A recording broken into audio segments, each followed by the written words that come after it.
YTN 라디오 생생경제 함께하고 계시는 지금 시각 3시 33분 59초 막 지나고 있습니다. 자, 월요일의 코너 돈 되는 경제법 법무법인 이현 정수연 변호사와 함께합니다. 안녕하세요. 안녕하세요.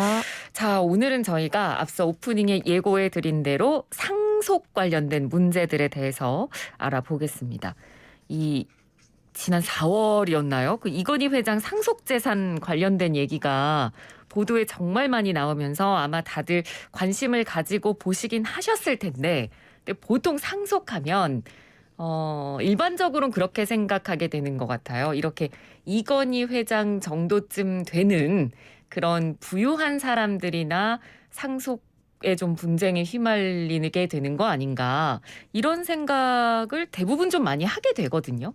네, 맞습니다. 네. 사실 흔히 저희가 언론에서 자주 접하는 상속 문제라고 하면 말씀하신 대기업 총수들의 천문학적인 상속세 문제나 아니면 큰 규모의 상속 재산을 둘러싼 경영자들의 다툼, 네. 이런 것만 생각하기가 쉬운데요. 사실 상속 문제라는 것은 가깝게는 나의 부모님이나 배우자의 사망, 그리고 멀게는 사촌, 친척이 사망하더라도 나에게 영향을 미칠 수 있는 사항이기 때문에 전혀 우리 청취자 여러분과 무관한 내용이 아니라고 생각해 주시면 좋을 것 같아요. 네. 그래서 우선은 제가 자주 질문 주시는 사항들을 뽑아왔습니다. 그래서 그걸 중심으로 나한테도 이렇게 상속 관련 문제가 벌어질 수가 있고, 그리고 이렇게 대비하면 좋겠구나라는 거를 좀 오늘 알아가셨으면 좋겠고요. 네. 그래서 먼저 자주 질문 주시는 사항을 제가 말씀을 한번 드려볼게요. 네. 첫 번째로 어디까지가 상속인인지 모르겠다. 예를 들면 부모님이 사망을 하셨을 경우에 상속이, 당연히 자식은 상속인이라고 생각을 하시는데 네. 또 다른 분들도 해당이 될 수 있는 부분이 있어서 어디까지가 상속인지 모르겠다라고 찾아오시는 경우가 많고요. 네. 그리고 두 번째로 내가 상속받을 재산보다 빚이 너무 큰 경우에 이 빚을 내가 다 갚아야 하나요? 라는 질문이 제일 많으시고요. 네. 그리고 세 번째로 상속 재산이 이제 일부 있으셔서 근데 이제 자식들이 많은 경우에 상속인들 간의 분할의 문제가 있는 경우. 그렇죠. 네. 그리고 이미 부모님이 어떤 장손 같은 특정 이제 상속인들한테 너무 많은 재산을 증여하고 돌아가셔서 남아있는 재산이 이제 별로 없는 경우에, 이런 경우에 자기 몫의 상속 재산을 돌려받고 싶다라고 말씀하시면서 찾아오시는 경우가 굉장히 많습니다. 네. 그래서 오늘 이런 4가지 질문을 중심으로 설명을 해드리도록 하겠습니다. 네. 처음에는 특정 계층한테만 일어날 수 있는 일이라고 생각을 했는데, 지금 변호사님께서 가장 질문이 많이 들어오는 경우 4가지를 딱 얘기를 해주시니까 이게 내 일상 혹은 내 주변에서 흔히 일어날 수 있는 일이겠구나라는 생각이 딱 듭니다. 그래서 청취자 여러분께서도 잘 들어두셨다가 나중에 충분히 이런 일이 생길 수가 있으니까 잘 들어두시면 좋을 것 같아요. 자, 가장 간단한 문제지만 일단 많은 분들이 헷갈려 하실 부분. 당연히 가족 중 한 명이 사망했을 때 상속 재산을 누가 받을 수 있느냐. 당연히 자녀면 상속인이 될 것 같은데, 만약에 예를 들어서 결혼해서 자녀가 있는 성인이 사망한 경우 자녀는 당연히 상속인이 되는 거고, 또 다른 사람이 상속인이 될 수 있는 건가요? 네, 우선 그 법정으로 정해져 있는 상속인은 특히 피상속인, 즉 가족 중에 사망하신 분을 뜻하겠죠. 네. 이 피상속인의 사망으로 재산상의 지위, 그러니까 플러스 재산 그리고 마이너스 빚까지를 이제 법률 규정에 따라서 물려받는 사람을 말한다고 보시면 될 것 같고요. 네. 그래서 우리나라는 민법에 따라서 순위를 정해주고 있어요. 상속인의 순위가 있나요? 네. 네. 그래서 1순위 상속인으로는 자녀와 손자녀, 그러니까 피상속인의 직계 비속이 생존해 있는 경우에는 1순위 상속인이 상속인이 됩니다. 그리고 1순위 상속인이 없을 수도 있잖아요. 그렇죠. 말씀하신 경우에는 지금 결혼해서 자식이 있는 성인인 경우에는 자식이 1순위 상속인이 될 거고요. 네. 그리고 2순위 상속인으로는 피상속인의 부모님, 조부모님과 같은 직계 존속이 해당이 될 거고요. 그래서 근데 이분들도 돌아가셔서 안 계시다라고 네. 하는 경우에는 3순위로 피상속인의 형제, 자매 요 상속 순위가 내려가게 되는 거고요. 아, 그래서 근데 3순위도 형제 자매가 없는 뭐 외동이실 수도 있잖아요. 그렇죠. 그런 경우에는 피상속인의 삼촌, 고모, 이모와 같은 사촌 이내의 반계 혈족까지 상속인으로 아. 규정이 되어 있습니다. 네. 그래서 말씀하신 대로 결혼해서 자식이 있는 성인이 사망한 경우에는 배우자는 자식과 같은 순위로 1순위 공동 상속인이 되는 것이고요. 네. 만약에 말씀하신 자식이 없는 경우라면 이제 2순위로 내려오게 되는 것이고 말씀드린 대로 이제 2순위도 없으면 3순위, 4순위까지 이제 상속인이 된다고 보시면 될 것 같습니다. 네. 그래서 순위라는 것은 이미 이제 아셨을 것 같은데 선순위 상속인이 없는 경우에 이제 후순위로 내려오게 되는 것이고요. 그래서 그 상속이 순위가 같은 그 상속인들 사이에는 이제 1대1대1로 균분으로 나누지만 배우자의 경우에는 1.5를 가져가게 되어 있습니다. 그렇군요. 그 상속인 하면 일단 첫 번째로 자녀만 생각을 했는데 네, 일단은 상속인이 될 수 있는 범위가 굉장히 넓다는 거, 민법상 정해져 있는 순위가 있다는 거 기억해 두시면 되겠습니다. 자, 그럼 구체적으로 저희가 사례를 들어서 한번 좀 설명을 드려볼게요. 일단 만약에 아버지가 사업 실패로 인해서 큰 빚을 남기고 돌아가실 수 있잖아요. 빚도 그러면 상속이 되는 건가요? 네, 이런 상황을 대비해서 한정 승인과 상속 포기라는 제도가 있는 것인데요. 네. 기본적으로는 말씀하신 대로 빚도 상속이 됩니다. 하지만 그 상속인에게까지 피상속인의 모든 채무를 부담하게 하는 것은 사실 뭐 공평하진 않겠죠. 네. 그래서 상속 포기는 쉽게 생각하시면 상속 받는 권리 자체를 포기를 하는 겁니다. 그래서 재산도 받지 않겠고 빚도 받지 않겠다. 상속할 권리 자체를 포기를 하게 되는 것이죠. 아, 네. 그래서 하지만 한정 승인의 경우에는 피상속인의 플러스 재산 범위 안에서 내가 빚을 갚겠다. 예를 들면 1억을 재산을 내가 상속을 받았는데 8천만 원의 빚이 있으면 네. 이제 나머지만 갚겠다. 1억 한도 내에서만 갚겠다. 이렇게 이야기를 하게 되는 것이죠. 이 두 가지 중에 선택할 수 있는 건가요? 네, 상속인 네. 입장에서. 네, 네. 아, 네. 그래서 이 두 제도 모두 상속인이 상속 개시가 있은 날로부터 3개월 이내에 신청을 하셔야 된다는 기한이 있다는 것 꼭 기억을 해 두시고요. 예. 그리고 상속 포기는 상속 재산과 상속 채무를 모두 포기하는 제도라서 피상속인의 재산과 빚이 앞에 설명드린 다음 순위 상속인으로 넘어간다는 단점이 있습니다. 그래서 상속인이 몇 명이 안 되실 경우에는 권해드리고 있는데요. 네. 상속인 전원이 법원에 상속 포기를 신청하게 되면 깔끔하게 마무리가 될 수 있지만 연락이 닿지 않은 후순위 상속인들이 많은 경우에는 권해드리지 않습니다. 모르고 지내다가 예를 들면 뭐 삼촌이 우리 아버지의 빚을 뭐 가져가게 된다든지 그럴 수도 있겠네요. 이런 일이 벌어질 수도 있기 때문에 네. 보통은 한정 승인을 많이 진행하시는 경우도 많고요.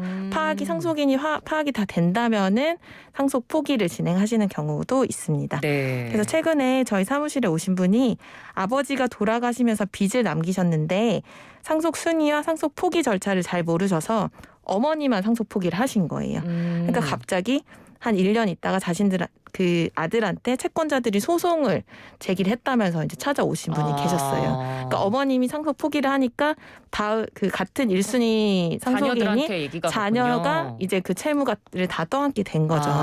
그래서 이런 3개월이 이렇게 사망 후에 3개월이 지난 경우에도 근데 특별 한정 승인 절차라는 게 있긴 한데 사실 요 아버님의 뭐 빚이 있었다는 거를 아는데 내가 아무런 실수가 없어야 요 특별 한정 승인 절차를 이용하실 수 있기 때문에 사실 상속 순위를 꼭 알아두시고 포기할 때 조심하셔야 되는 부분입니다. 네. 그리고 물려받은 재산 범위에서 피상속인 빚을 갚겠다고 이제 법원에 한정 승인 신고를 하게 되면 아까 말씀드린 대로 후순위 상속인에게 넘어가지 않아서 안정적이지만 그 신문 공고 같은 절차를 거쳐야 되기 때문에 조금 기간은 더 걸린다고 보시면 될 것 같아요. 네. 그러니까 뭐 상속 포기, 한정 승인 두 가지 방법이 있다는 걸 아는 것도 중요한데 이 기한이 있는 게 굉장히 중요하네요. 너무 중요하죠. 네, 네. 네. 3개월이라는 기한 안에 꼭 해야 된다는 거 굉장히 중요한 포인트인 것 같고요. 자, 그리고 다음 사례. 이것도 아마 뭐 많이들 보게 되는 경우 중 하나인 것 같습니다. 보통 이게 상속 재산 때문에 집안 싸움 난다. 형제 간에 이제 뭐 서로 관계가 끊어질 만큼의 분쟁이 일어나는 경우도 있고 사실 뭐 재산이 없으면 문제가 안 생기나 싶은데 물려줄 재산이 너무 많아도 이렇게 문제가 생기는 경우가 생길 거예요. 네, 아무래도 맞습니다. 물려진 재산이 너무 많은데 형제까지 너무 많으면 그렇죠. 이 부분에서도 합의가 안 되니까 또 분쟁이 생길 수가 있겠네요. 네, 맞습니다. 생전에 유언을 통해서 상속재산에 관해서 정해두신 경우가 있는 분도 계시지만 아직 우리나라의 경우에는 뭐 유언 관련 서비스라든지 인식이 사실 명확하진 않아요. 네. 그래서 상속인들끼리 이제 사후에 분쟁이 생기는 경우가 굉장히 많습니다.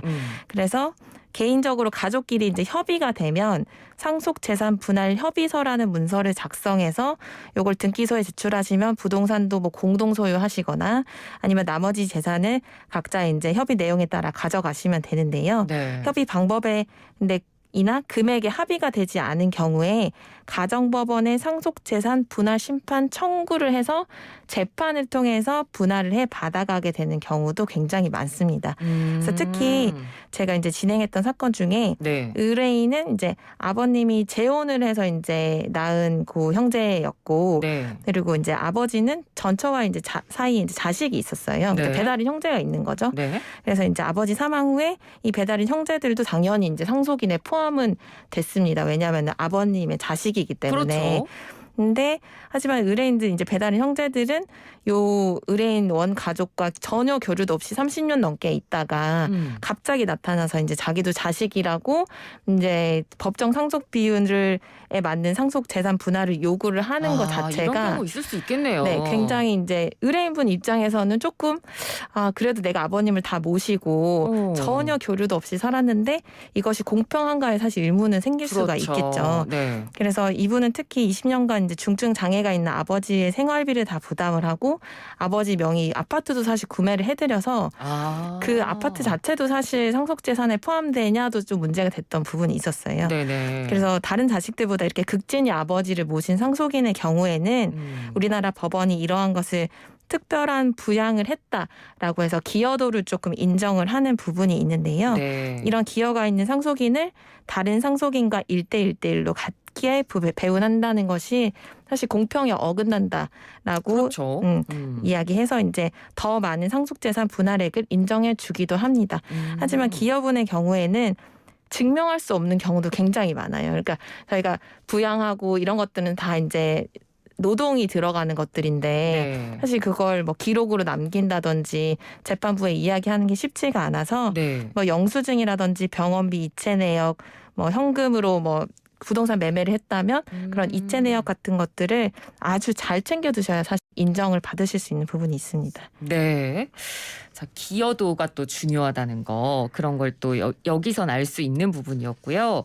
자, 그리고 다음 경우 이런 경우도 진짜 생각보다 많을 것 같아요. 그러니까 뭐 자녀가 한 명이면 상관이 없는데 자녀가 형제가 많은데 뭐 부모님 입장에서는 10손가락 깨물어서 안 아픈 손가락 없겠지만 그래도 부모도 사람인지라 여러 형제 중에 한 명만 예쁠 수도 있잖아요. 그렇죠. 그래서 나는 얘 말고 유일하게 한 명한테만 내 재산을 물려주고 싶다 이런 생각이 들 수도 있는데 이러면 나머지 또 자녀들 입장에서는 불공평하다고 느낄 수 있거든요. 네, 사실 뭐 최근까지만 해도 뭐 장남에게 많이 뭐 이렇게 재산을 물려준다든지 이런 식의 이제 상속이 많이 이루어지고 있는데요. 네. 그래서 이런 경우에는 유류분 반환 청구 소송을 진행하실 수가 있습니다. 그래서 유류분이라는 말이 좀 어려운 단어인데요. 네. 쉽게 설명을 해드리면 상속재산 중에 최소한 그 법정 상속인이 요만큼은 받아가야 된다라는 것을 민법으로 정해뒀습니다. 예를 들어서 자식의 경우에는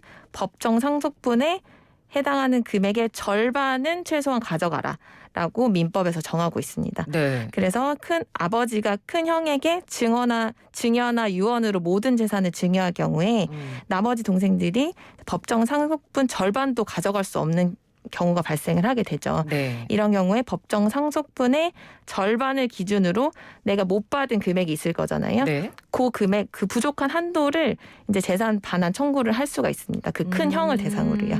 하지만 이 소송의 경우에도 증여 또는 유증을 한 사실을 안 때부터 1년 안에 하지 않으시면 요 소멸시효가 도과가 되기 때문에 기한을 준수하셔야 되는 게 있습니다. 그러니까 부모가 특정 자녀에게만 재산을 다 상속하겠다라고 유언을 남겨도 다른 자녀들에게 법적으로 받을 수 있는 권한이 있다는 거죠. 네, 네. 아, 그래서 충분히 청구할 수 있고, 네, 네. 기한은 지켜야 되고, 네. 자, 상속 관련 법률 문제들에 대해서 저희가 알아보고 있습니다. 자, 뭐 지금 뭐 크던 작던 상속 빚이나 뭐 상속 재산 분할과 관련해서 뭐 크든 작든 일을 겪으신 분들이 아마 지금 들으시는 분들 가운데 계실 겁니다. 그런 분들이 뭐 이것만큼은 꼭 기억했으면 좋겠다 하는 부분 있으실까요? 네, 우선은 이제 뭐 가족 중에 한 분이 돌아가시게 되면은 막 정신이 없잖아요. 그렇죠. 그리고 실제로 아버님이나 뭐 어머님이 빚이 있었는지 없었는지도 사실 알기가 어려운 부분이 있습니다.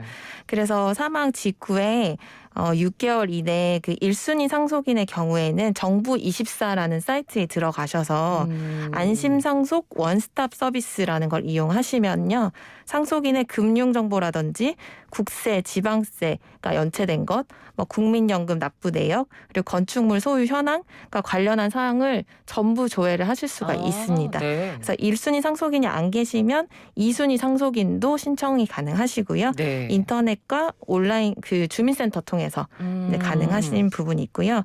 그리고 금융감독원 상속인 금융거래소 조회 서비스에 들어가셔도 금융거래 내역을 조회하실 수가 있기 때문에 네. 뭐 채무 내역이라든지 뭐 보험 가입 현황이라든지 이런 것들을 조회를 전체를 해보실 수가 있어서 아 내가 이걸 상속 포기 또는 한정 승인을 준비를 해야겠다라고 이제 대비를 하시면 제일 좋을 것 같고요. 네. 그리고 상속 문제는 사실 가족 간의 분쟁이기 때문에 예방적으로 피상속인이 사망 전 협의를 거쳐두는 것이 사실 좋은 부분이 있습니다. 네. 제가 해보면 이제 가족 간의 문제는 해결의 시간도 굉장히 오래 걸리고 분쟁 이후에도 사실 관계가 회복되기가 그럴 굉장히 것 같아요. 어려워요. 예. 네, 그리고 상속의 경우에는 법률 관계가 빨리 안정이 돼야 관련된 채권자나 관계자들 문제도 해결이 되기 때문에 신고와 소송 제기에 기한이 있다는 것 꼭 기억해 두시고요. 네네. 그래서 이러한 기한을 놓치지 않도록 주의하시면 좋겠습니다. 네, 알겠습니다. 자, 오늘은 상속 관련 법률 문제 그리고 대처법에 대해서 저희가 한번 정리를 해봤습니다.